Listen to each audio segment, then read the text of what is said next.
The Commonwealth Secretary-General, RT Honorable Patricia Scotland KC, a staunch advocate for supporting Pakistan in countering the adverse impacts of climate change, reaffirms her solidarity with Pakistan as it marks the second anniversary of the catastrophic 2022 floods. Speaking at a high-level symposium on driving the change, the dynamic role of Pakistan's youth and civil society in climate diplomacy, organized by Sustainable Development Policy Institute in collaboration with the Prime Minister's Youth Programme and Ministry of Climate Change and Environmental Coordination, UNICEF in Islamabad, she said Generation Z, popularly known as millennials, are the first generation to face the brunt of climate change, and yet they are the last generation which can do anything about it.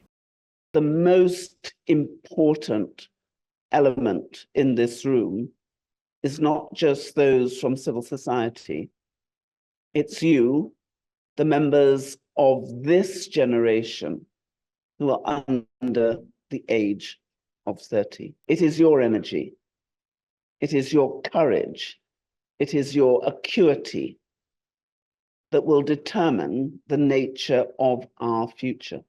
Chairman Prime Minister's Youth Programme, Rana Mashood Ahmed Khan said, the government is keen to take youth on board, as without their participation, it is not possible to implement climate change mitigation and adaptation plan. As a first step, the government is taking students on board. Regarding climate change, the Prime Minister's Youth Programme is running a very ambitious program by the name of Green Youth Movement. Out of 268 universities in Pakistan, we have established this club in 137 universities till to date, and we are going for all 268 universities. After that, we are going to colleges, we are going to schools. Among various platforms, a very significant role is also to be played by the Commonwealth.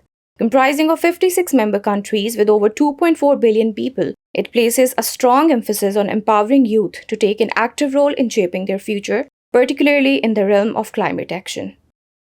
Climate change does not affect everyone equally, and it is vulnerable groups, those who have not even contributed to climate change, that bear the brunt of the worst impacts. Example, while they're not to blame for causing climate change, they are the ones who will have to live with the consequences for decades to come, and that's not just in Pakistan, we're talking globally here. Yet while youth are the most effective, they are the most important voices and agents of change.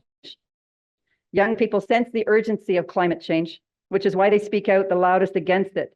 They are angry that their leaders in charge aren't doing enough. They are also creative and full of energy and are able to think outside the box to find solutions. The catastrophic 2022 floods that submerged a third of the country and caused more than $30 billion in damage. Now Pakistan is in the spotlight and do a lot by speaking as an advocate of the climate change. Voice is beyond Pakistan. Pakistan's voice is for the region, is for a lot of countries. They are the G70 plus. For others who can't speak for themselves because they are small, less influential, and I think Pakistan's voice now and in the future as well. UNICEF partners with young people, the government, private sector, educational institutions, and development partners to ensure that young people's participation in the climate policy dialogue and the green economy. We co-create and innovate skill-building programs which can lead to gainful employment of young people in the green economy. Earlier in her introductory remark, Ms. Rumina Khurshid Alam, Coordinator to Prime Minister on Climate Change, introduced what her government was doing on the issue of climate change. Youth being the core focus group to build a bulwark against the implementing calamity. Being in the economy situation we can't go for the mitigation side more, but of course adaptation is something which we can work more. And of course, how we can bring in that, I would request that if we can come up with jointly, we can come up with some educational exchange programs in which these youngsters can get the scholarships and on the merit, of course. Executive Director, SDPI, Dr. Abid Suleri, who is nominated as a South Asian expert member of COP29 advisory body, in his welcoming remarks said, research on climate change and its advocacy for the policy success is what his organization does.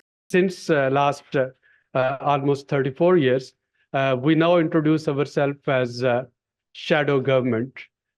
We remain part of solutions and we don't hesitate or pose any reluctance to point out where government needs to do the course correction. And we not only point out, we also point alternatives that what can be done different.